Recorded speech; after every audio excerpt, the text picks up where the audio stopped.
Това ли е розариума? Останала е една кактусова колекция и тя не е подменяна с години. Териториите за научна дейност пустеят. Нищо не е останало и от прочутата Гециманска градина.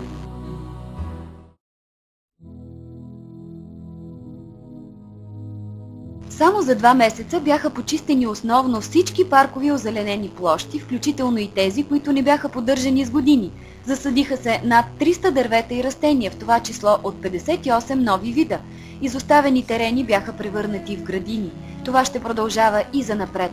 С цел по-доброто поддържане на парка, опазването на паметника на културата и неговото възстановяване бе сключен договор с Лесотехническия университет, който се задължи да извърши редица дейности по анализа на състоянието на растителността, опазването на паметника и консултиране на изпълняващите дейността служители на Държавен културен институт Двореца. С този договор се съживява духа на заповедта на министъра на културата по създаването на филиала на Ботаническата градина в Балчик и се постигат целите по опазването и развитието на парка и растителността в него и като паметник на парковото и градинско изкуство. За последните 3 години Министерство на културата вложи над 1 милион лева в поддръжката на двореца в Балчик. Възстановени бяха всички съществуващи сгради и постройки, включително единичните паметници на културата. Реставрирана беше алейната мрежа, възстановиха се подпорните зидове, изгради се цялостна канализация на комплекса, дренажна система и се елиминираха възможностите за свлачищни процеси. Комплексът доби вид, подобаващ за паметник на културата, експониран с цялата си красота.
В последните години не се поддържа цялата територия на парка.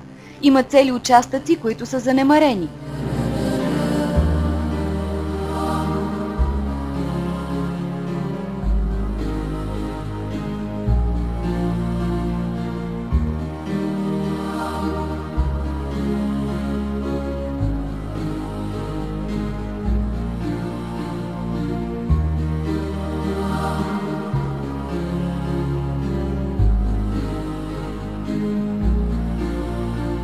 Това ли е унищожаването на ботаническата градина?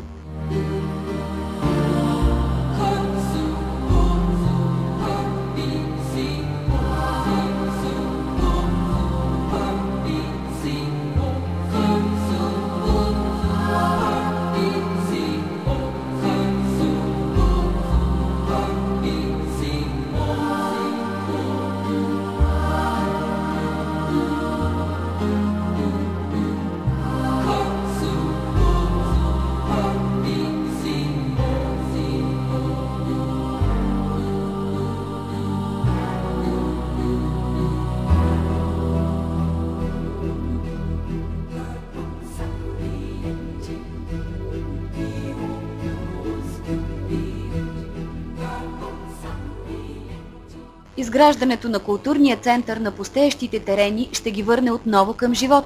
Комплексът ще възстанови целия си някогашен блясък и парка ще се разшири с над 100 декара.